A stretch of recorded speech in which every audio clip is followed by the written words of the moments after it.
What's up, guys? Welcome back to FishOfHex. My name is Travis. In today's video, I want to show you guys the Lobo that has returned to the 300 gallon.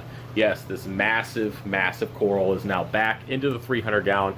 He was at my client's house in his 75 gallon tank for the last, I would say, 6 to 8 months, and then it just got too big, grew too fast, and started wiping out coral, so he had to come back home to this tank. Now, here's a picture of what it looks like in his 75 gallon, and this tank is only a year and a half old, and it is rocking. It is beautiful, completely stuffed full of coral, and everything is doing really well.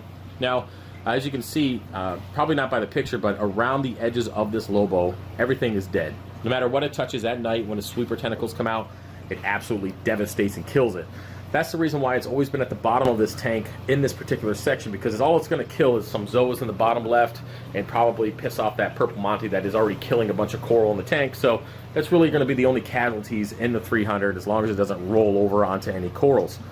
Now, when I originally gave this or sold this to my client, it was much smaller. I think over the last few months, with his different type of water column, there's a lot more light on the coral in that particular section of the tank, and his nutrient levels are different than mine, and the coral just took off and started growing really good, and hence the reason why we got to take it out. It's just growing too fast, it's too big, and it is causing too much damage. Now, some of you guys are asking, why is this coral not in quarantine? Why is it directly into your 300 from another tank? Well, my client's tank is technically an extension of my tank.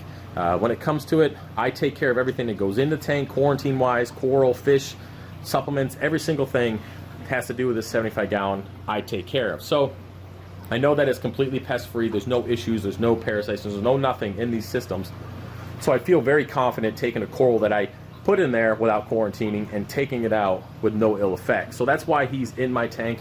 Only thing I had to do is drip acclimate for about 2 hours because of the out difference. I run at about 9.5, he's sitting at about 7 right now, and we're trying to get the levels up, but the tank just uses a ton of 2-part. As you guys can see, there's a ton of coral in that. So basically, other than drip acclimating for temperature and for the alkalinity differences, I went ahead and plopped it in last night. I did have to move some corals around off the bottom of the tank. We had to move some around so they wouldn't get stung. Move the hammers over here in the frog spot, so again, they wouldn't get stung, and put him back in his original spot where he can do minimal damage but yet still looks pretty decent.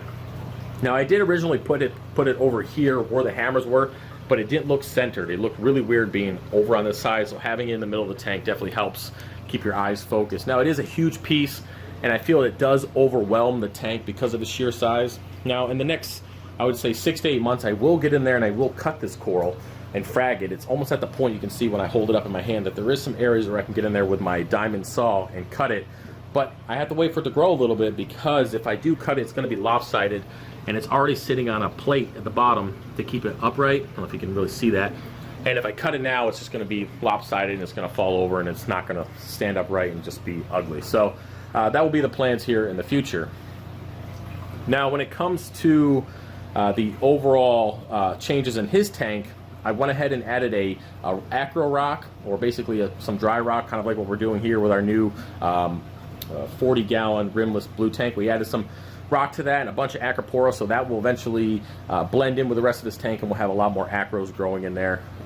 So yeah, before he moved, he had a guy taking care of his tank, and he had nothing but soft corals, GSP, and you know, he came over to me and we went ahead and changed over to majority of it SPS, and it just looks freaking awesome. I just wish we had a bigger tank to put more in there. So yeah, I'm very proud of his tank, and proud of the fact that this Lobo is still kicking after about 5 years. Again, this is one of the first corals I ever had. I got it from Brian, just like my first coral I ever got from him was a hammer coral. And you guys know that I'm doing a charity frag swap for Brian August 17th at that fish place in Lancaster, Pennsylvania. I did a video on it previously, but yeah, I got a piece of this from him very long time ago. I would say that about 4 or 5 years ago, but it was just a little chunk, and you guys saw that in the 125, all those videos. He was sitting in the back, and he's just grown so much over the last few years. So yeah, but that's about it. I am working on a Q&A video. I already recorded it yesterday, and I just got to put some video over it, which I'm going to take after this.